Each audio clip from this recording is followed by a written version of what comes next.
At NTV, and we're live from Kampala Serena Conference Center. I'm Andrew Chamagero Omontuawensi. My colleague Ivan Kamana Warunyolo in Entebbe. What is the community talking about this heated debate of the speaker race?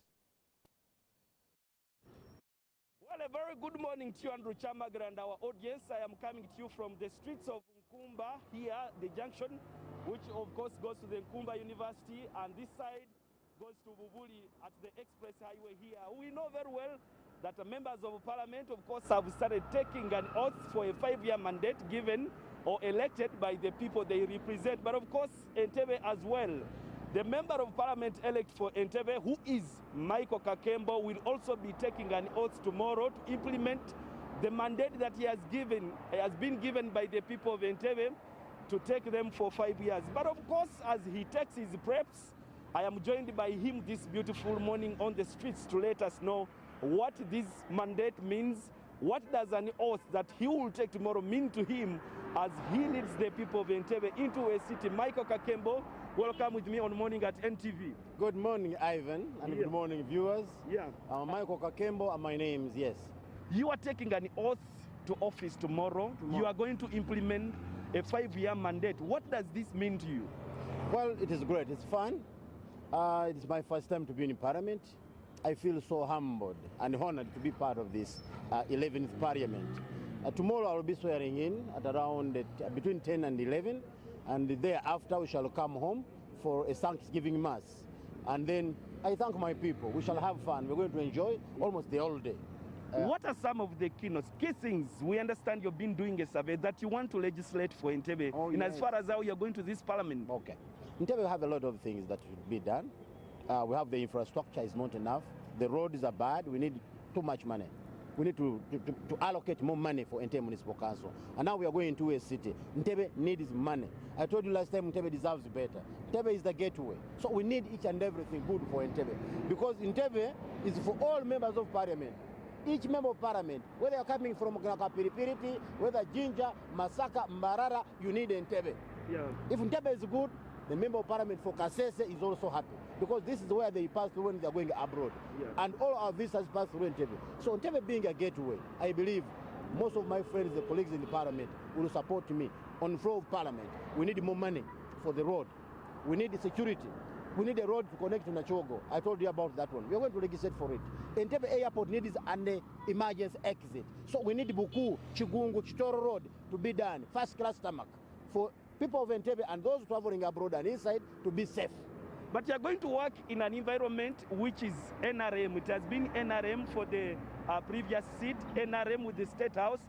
You are National Unity Platform. How are you going to make sure that you unite all of these so that you fight or you struggle for a common cause?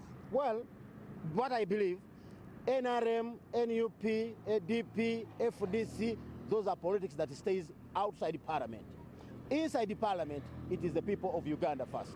I believe whatever I bring on board that serves the interest of our people, it is okay. Because for a road, for example, to Chigungu, it's not only for NUP. NRM use it, DP use it, FDC, and others. So I believe when you bring up something good for all of us, it will be supported. Because in the Parliament, that's what I was talking to the Speaker. I was like, I am going to be a Speaker of Parliament. When you are here, you are one. I don't look at you as DP, as NUP, as NRM. So whatever you bring on board, we shall support it for the interest of Uganda. If the Parliament is like that, I'm so happy that we shall move on. Yeah, Honorable, make us understand in as far as how you're starting your term of office. You are going to be given a mandate tomorrow. Have you as politicians try to sort out the issue of you being divided? Because that's one of the major reasons that Entebbe has partly not been serving the people, the political divides that you've had. Have you? Entebbe? Yes. I am going to be the father of Entebbe in politics now. Politics has ended. We're going to work. That's why when I was inviting people to come tomorrow for the mass, NRM is there, DP is there, the Kayanjas, I invited them, Lulinda, I invited him, Motebi, I invited him. I feel if these people come tomorrow, it will begin from my home to reconcile. Politics is over, let us unite, let us work together for the good of the people of Entebbe. Well, and I believe people should understand that. Politics is just a game. It is over now. Let us work together for the interest of the people. Wow, thank you Yes. very much for talking to us, Michael Kakembo. I am so humbled and I remain so. Wow. Thank you so much. Wow. Omuntu wa wansi Michael Kakembo naye gye buvuddeko yagambye nti yatandise kati okubeera omuntu wa wansi era wakulwanirira abantu ba wansi ky'oba olaba ensonga zagamba zisinga kwekuusa ku bantu ba wansi. Ekibiina ky'abantu ba wansi weewaawo tulowooza nti kigenda kula mu namba wane eno mu ntebe naye what is more important is when a leader starts to fight for the interests of a common man, the vendor who is on the streets and the other people who are doing these other day-to-day survival businesses to see that they exist for today and tomorrow. Michael Kakembo will be given mandate officially when he takes an oath to take over office tomorrow, and we wait to see what will come, of course, after his swearing in and what he puts on table for the people of Entebbe.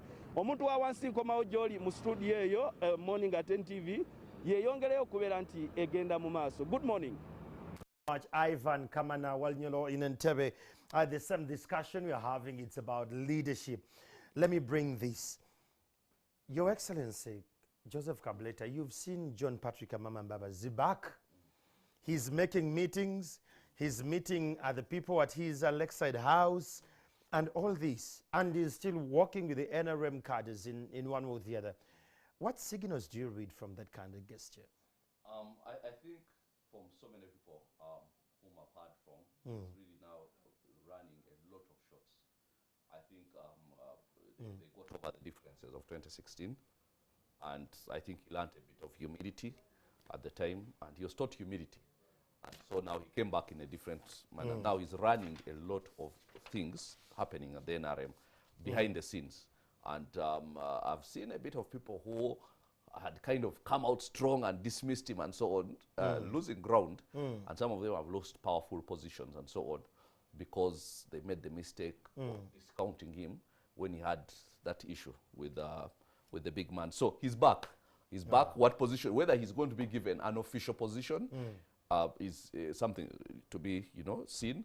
But in every way and possible, he is back as the, the wheeler leader behind, and he's good at that. The politics of going ahead, speaking to people, getting votes, that's not his thing. His thing is sitting behind here and, Invisible hand. Invisible hand. No, I didn't say that. I said it. Now, but that's his thing, Yes. where he actually can influence so many things without having his face right there. And that's his thing, and that's his power. And the truth is, the NRM party was stronger with him there. Oh, yes. That's the honest truth. And they were, without him, they were still... intrigue is heavy. Yeah, and that time he knew how to galvanize everybody. He had the iron fist hand and what. And he did not have the burden of having to go and face an electorate. Oh, yes. Across the country. Now, that's one thing that, I mean, even in Kinkizi, he was really, really... Yes. He's very unpopular there. So, but he was doing his work here. So now, I think he's here because perhaps I think of some form of transition.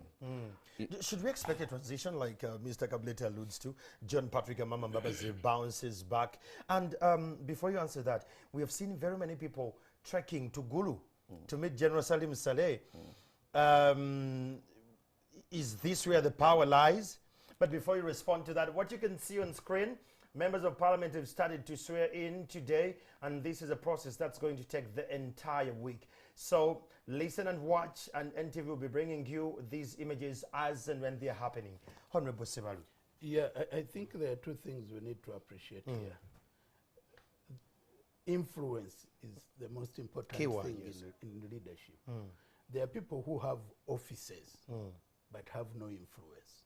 True. And there are people without any office but with great influence. You've given power to Sipapa. Even in the villages, when you want to stand, people will say, okay, you have good ideas, but have you talked to Mr. So and so? Yeah, yes. How is so and so Those are kingmakers. treating you? Kingmakers. So we have people like that. And I want to say that, for instance, General Salim Saleh, he has influence. You can't discount him. Yes, true. He doesn't need any office in order to generate influence over matters of public interest. You find even people with the offices going to him to build influence from him. You hear people who are like, But I'm, is that I'm how it close. should be done? No. But those are leaders.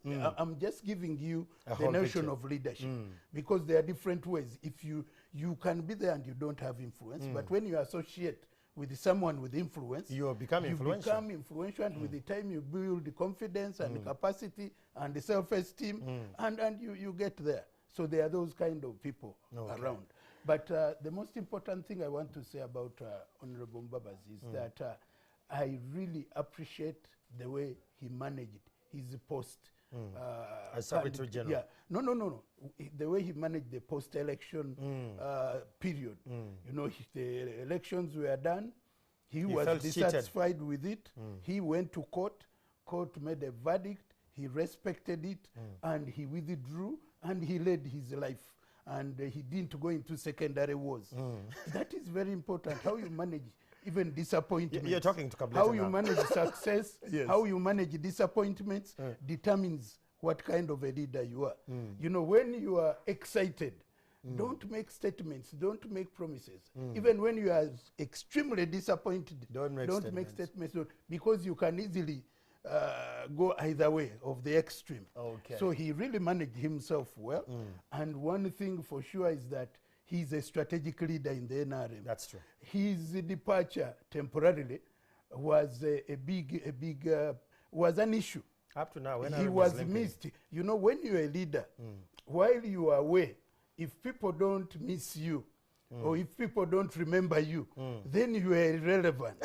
But if you're a leader, or if you are in an office, and you are away for some time, and people like the days of Kabuleta, when Kabuleta was here, then you know you left some impact. Legacy. And that is the kind of person. You Last can't, word, Mr. Kabuleta. you can't discount him. Yes. Mr. Kabuleta, last word. My last word, here's the thing. The next 5 years are going to be very tough for ordinary Ugandans. Just know that. We've seen what has been happening, a bit of what has been happening. Now, while we talk about a youthful population and you know, an aging leadership, the truth is the way this president sees it, this is my opinion, is there are three categories. There is the category of the peasantry, which he keeps at about 68 to 70%. You've used the word keeps? Yes, keeps. Yeah, keeps.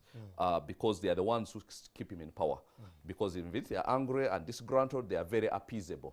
They are the kind who will vote, give a vote to him for 5,000 shillings, or for a hoe, or for a sewing machine, or for things like that. So he keeps that percentage there because they are the ones which keep him in power.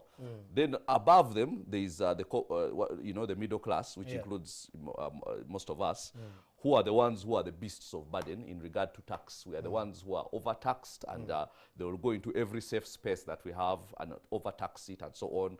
You saw rental income. They give people enough time to build and to start earning from rent, and they give you time, and then they come for it, and they come at 25%, which is a very punitive tax. So and so on. So it's also the business people and all that. It is going to be very hard for them because the taxes have to be collected, and they have to be collected from a very small segment of people. Now, during my campaign, I talked about expanding the tax base. Honorable Kasaija took up the rhetoric, but he cannot put it in practice because these people have to keep them in power. So it's going to be a squeezing of the middle class. Okay. Then above are the people who have influence without positions. And I was told, people are saying people are rushing to Gulu to see Honorable Salim Saleh. And I was told by somebody from Gulu, a politician from Gulu, that we don't want him there because he's buying all the land. They have made people poor. This is our opinion. They have made people poor, and now he's buying all the land. And now that is what is going to happen for the top people whom I call the royal family. It is going to be about, because the next 5 years, if they complete them in power, is going to be about getting all the national resources. That's when all the oil deals are being made, all the mining deals are being made. That's when every national resource is going to be determined, the policies thereof. So now, you so much. So it's going to be a bit of austerity Mr. for the rest of Kabuleta, we us. cannot have this entire conversation and we get done with it. But my colleague Ivan Stephen Mbide is at Makerere University to give us of what is currently happening there. Please note, this week we are having graduations and swearing